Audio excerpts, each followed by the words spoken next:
Hi guys, so we're about to walk up to the top of Coolagad, the really important military strategic position for the Vikings and for the former tribe, the Cuala, that would have owned it before the Vikings.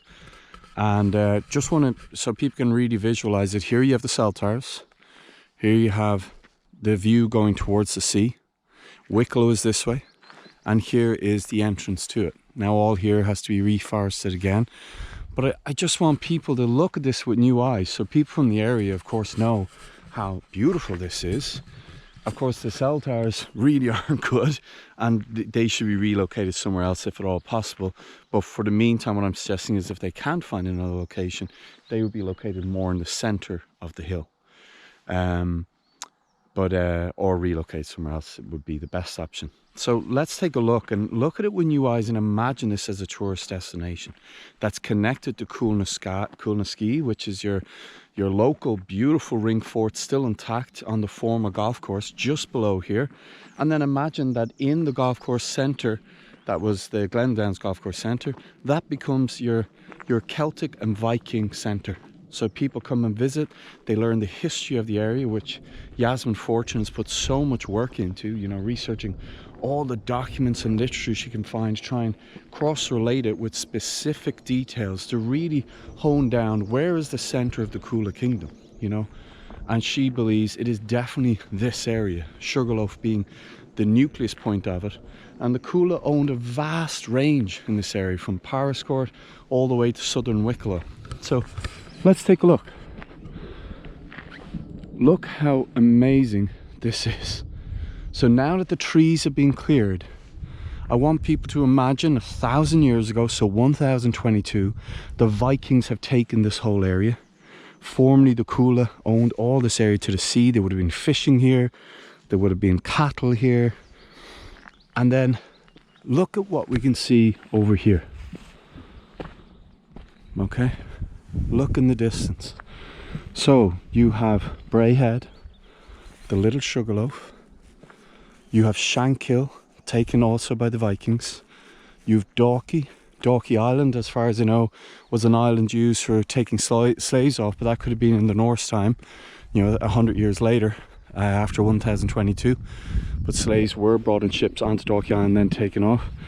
You then have in the background Hoth, and then behind that again you can see Land Bay Island. And this is a cloudy day, by the way, so it's a little bit misty.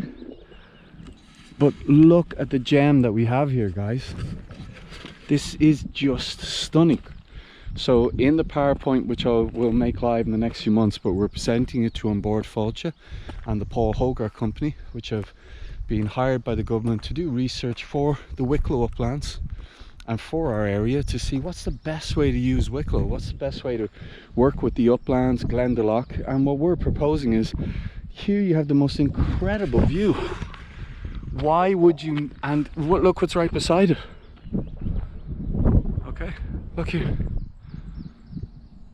So we're suggesting all this gets moved.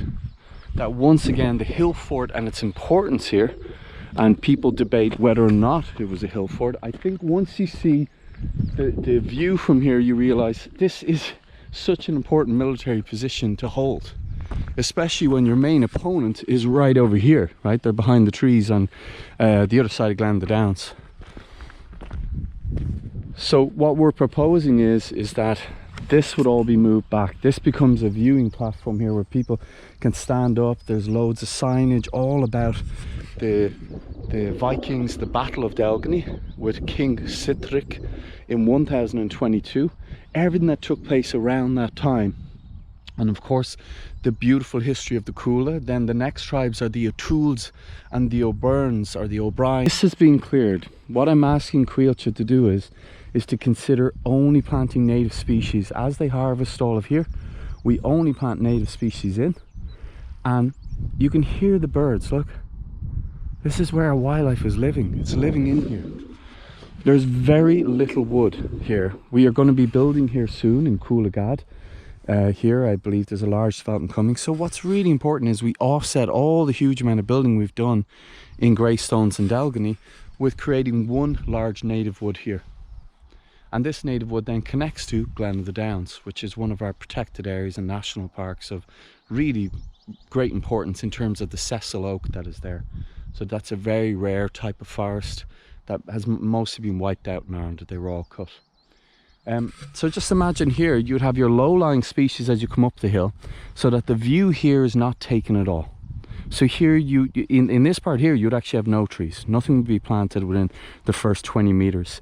And then as it goes up, you can plant any trees that are in line with the existing tree, but it doesn't go above that, if that makes sense to people. So you would have, starting with blackthorn, hawthorn, crabapple. You then would move into your rowan, which goes a little bit taller, your birch tree. Willow, of course, is so important as a lower lying tree. And then as it goes back, you can put in your Scots pine, your oak, and your other taller trees native to Ireland. Then when this gets time to harvest, it's probably another 20 years to go on that one. They look very thin, to be honest. Once again, they become native wood. Coolagad is over here, and you can see the ring fort right there. So if people can see, pretty sure, oh no, that's the pond. So the ring fort's a little bit forward. I can't actually see it from here at the moment, but it's in this field here. There's the former golf course here, okay? So if you can imagine, in there you could have, if the people agree, of course this land is privately owned, so the people may not agree. They may want to just keep it